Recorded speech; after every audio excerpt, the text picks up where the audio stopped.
Y el tema electoral, el tema de resoluciones judiciales, la Corte de Constitucionalidad, es decir, esto es un poporopero.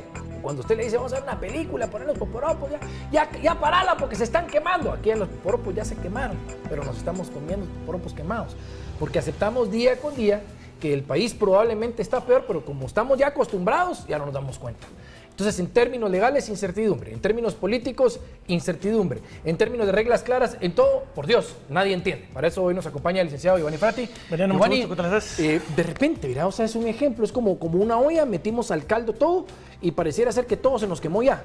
El Tribunal Supremo Electoral, lamentablemente, como que no termina de explicar el voto nulo, cuándo pueden aparecer los candidatos en tele, cuándo no, cuándo los medios pueden entrevistarlos. Por Dios, los candidatos no saben qué hacer, que sí, que hay finitico, que no hay finiquito, que interpongo amparo aquí, que la Corte de Constitucionalidad.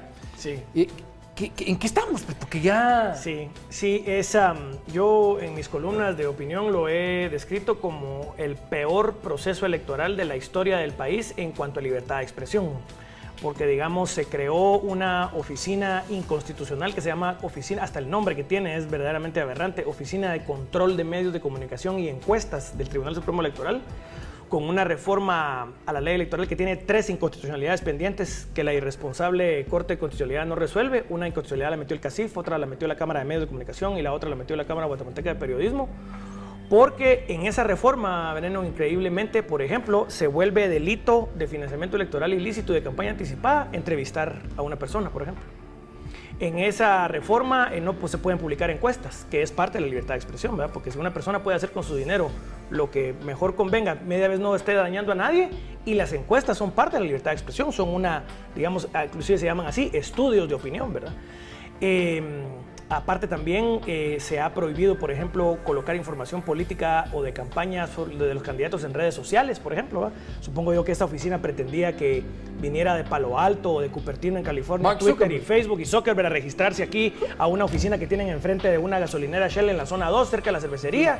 Que agarrara abuelo, le dijera, mire, es una cosa ridícula, ¿verdad? Digamos, Facebook y Twitter son lugares donde no se cobran por ningún post, digamos, ¿verdad? Es como un cuadro de anuncios donde no es cobrado, entonces no se puede hablar, así es, no se puede hablar de campaña anticipada porque no están cobrando absolutamente nada, ni te cobran por poner comunicación, ni digamos, no hay manera de que Facebook le vaya a pedir un favor a un político guatemalteco por poner una información. Pero Giovanni, haciendo una comparación, ayer veía, porque ni modo, a nosotros nos toca ver, digamos, noticias internacionales, ayer veía que los demócratas en Estados Unidos, para lo que es una elección de 2020, ya están hablando de quiénes son los posibles candidatos que van a correr en primera vuelta de los demócratas. Y ayer hacían un foro con uno de ellos. Pues. Así es. O sea, en televisión abierta, redes sociales, contestando preguntas. Así es. Entonces yo digo, ¿por qué nosotros decidimos restringir a ese nivel lo que era la propuesta de el futuro candidato o candidato hacia el ciudadano? Porque el que pierde es el ciudadano que ya no se entera de las propuestas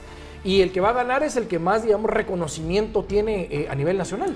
Así es, y la reforma obviamente tiene un génesis, ¿verdad? Y el génesis de esa reforma es la UNE y el intento de la UNE, y este diputado Argueta me parece que fue el que la promovió, era limitar a los nuevos partidos para que no se dieran a conocer, de ahí la prohibición, por ejemplo, de que no se comuniquen por redes sociales, y impedir severamente la propaganda. Lo único que hace eso es entonces beneficiar a los partidos que ya se conocen, no a los nuevos partidos. Entonces la pregunta que le hago yo a los genios detrás de la reforma de la ley electoral es cómo vamos a cambiar la clase política, cómo vamos a renovar la clase política si no se puede comunicar nuevos liderazgos políticos. ¿Cómo va a haber democracia sin libertad de expresión? Es una locura. Y es tanta la locura que las cámaras más importantes del país han presentado inconstitucionalidades y llevan meses sin ser resueltas, ¿verdad? Pero Giovanni, el tribunal ha estado en el ojo del huracán. Bien salió una noticia hace poco, no nos han explicado los votos nulos. Todas estas inconsistencias, pareciera que los mismos políticos, diputados no tienen claridad. Ayer también salió un diputado que parece que le planteó una pregunta a los magistrados del Tribunal Supremo Electoral, como que dice, mire, díganme cómo me tengo yo que manejar ante los medios para no caer, y parece que nunca existió una respuesta. Nadie contesta, claro. Ahora hay casos donde el tribunal también toma parte, caso de Suri Ríos.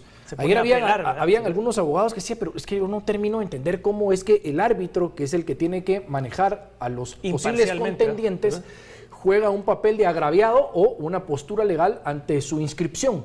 ¿Es viable eso? ¿No es viable? ¿Su inscripción es válida? ¿Cuál es su postura? Ahí en ese momento perdió la imparcialidad totalmente el Tribunal Supremo Electoral, ¿verdad? El Tribunal Supremo Electoral no es parte agraviada en una inscripción de un partido político. El Tribunal Supremo Electoral lo que tiene que hacer es aplicar la ley como está escrita, y la ley como está escrita, el 186, inciso A e inciso C, no le aplica a Suri Ríos, porque la prohibición constitucional es para el periodo presidencial inmediato siguiente, o si hubiese un golpe de Estado del 85 en adelante, el periodo en el cual se dio el golpe inmediato siguiente para postularse.